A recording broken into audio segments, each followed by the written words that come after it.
Why is Japan so prone to earthquakes? An answer to this question could be found in the recent 7.5 magnitude earthquake that struck the Ishikawa prefecture. In the early hours of the day, the serene life of Ishikawa prefecture was severely disrupted. A powerful shockwave rippled through the region, a 7.5 magnitude earthquake, leaving behind a trail of destruction. The Noto Peninsula bore the brunt of this seismic activity, with buildings damaged, houses flattened, and fishing boats sunk. The ground shook, landslides occurred, and roads were torn apart. It was a grim day for the people of Ishikawa. The immediate aftermath saw a surge of emergency response teams rushing to the scene. Japanese Prime Minister Fumio Kishida emphasized the need to search for and rescue victims as quickly as possible. The efforts were swift and efficient, but the devastation was extensive. The death toll, standing at 48, is expected to rise as rescue efforts continue. The earthquake also triggered tsunami waves, adding to the disaster's severity. However, despite the destructive force of both the earthquake and the subsequent tsunami, the resilience and preparedness of the Japanese people were commendable. They have, unfortunately, learned to deal with these disasters. Given the country's geolocation and history, every earthquake leaves a scar, not only on the land, but also on the hearts of those affected. The recent earthquake in Ishikawa was no different. Yet, each seismic event brings us closer to understanding why these natural disasters are a part of life in Japan. The land of the rising sun lies within the Pacific Ring of Fire, a major area in the basin of the Pacific Ocean, where a large number of earthquakes and volcanic eruptions occur. This geographical positioning makes Japan susceptible to frequent and powerful earthquakes. As the rescue efforts continue, we look back in time to understand why these seismic activities are so frequent in Japan. But as we delve deeper into the science behind these occurrences, we'll realize that the story of earthquakes in Japan is not just about destruction, but also about adaptation, resilience, and the indomitable spirit of its people. Just a few years back, the Kumamoto region on Japan's Kyushu Island experienced two significant earthquakes in quick succession. This string of seismic activity began with a magnitude 6.2 quake that struck on a Thursday, followed by a more powerful magnitude, 7.0 tremor less than 2 days later. The first quake, while smaller, was no less devastating. It claimed the lives of 9 people and left hundreds more injured. Then, just as the people of Kumamoto were grappling with the aftermath, the second quake hit.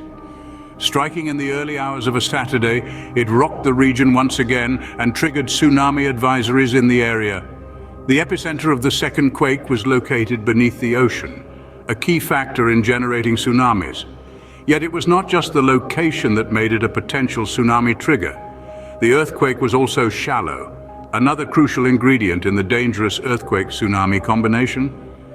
Despite the conditions being right, the tsunami advisories were lifted, sparing the area from further devastation. These back-to-back quakes were among the largest ever recorded in southern Japan.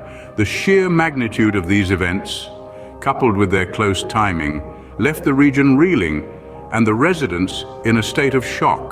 The Kumamoto earthquakes serve as somber reminders of Japan's precarious position within the Ring of Fire, where multiple tectonic plates, including the Pacific Plate beneath the Pacific Ocean and the Philippine Sea Plate, interact. These interactions often lead to seismic events, making Japan no stranger to earthquakes. With these events still fresh in many minds, it's clear the seismic activity in Japan is a recurring issue. As we delve deeper into the science behind these natural disasters, we'll aim to shed light on why this part of the world is so seismically active and what that means for the people who call it home. One of the most devastating seismic events in recent history was the 9.0 magnitude earthquake and subsequent tsunami that hit Tohoku, Japan, in 2011. On a fateful day in March, the earth shook with such ferocity that it moved Japan's main island of Honshu 8 feet eastward. The earthquake, the most powerful in Japan's recorded history, unleashed a savage tsunami that reached heights of up to 40 meters. Racing across the Pacific at the speed of a jet plane, it obliterated everything in its path. The coastal communities of Tohoku bore the brunt of this cataclysmic event. Entire towns were swept away in minutes, leaving behind only a vast, muddy wasteland. Thousands of lives were lost and countless more were displaced, their homes reduced to rubble. The tsunami also inflicted a severe blow to Japan's nuclear industry when it swamped the Fukushima Daiichi nuclear power plant, leading to the worst nuclear disaster since Chernobyl.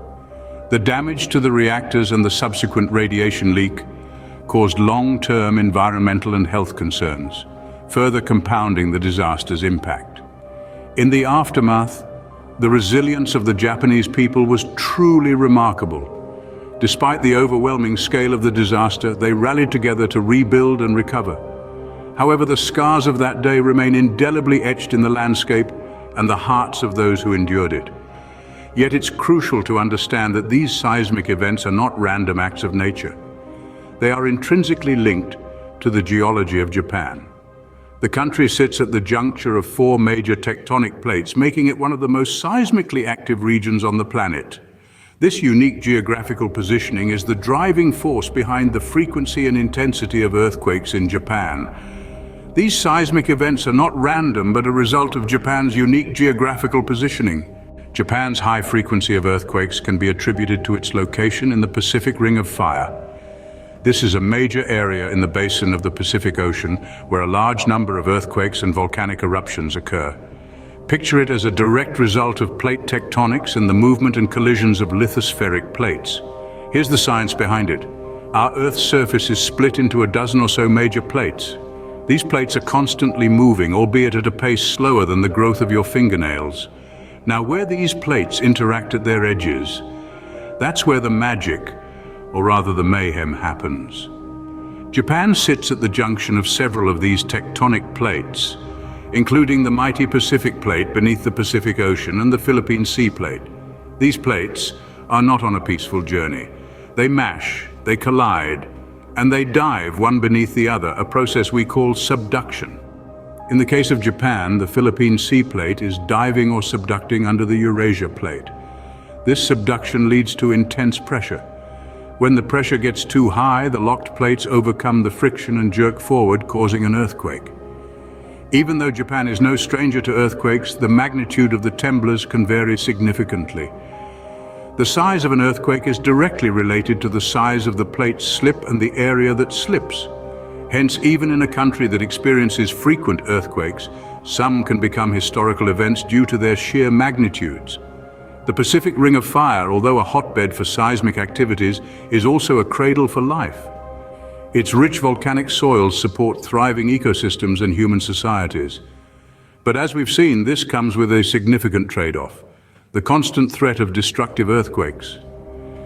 Understanding the movement of these tectonic plates is crucial to predicting and preparing for future earthquakes. Our challenge is to balance the benefits of living in these dynamic landscapes with the risks that they present.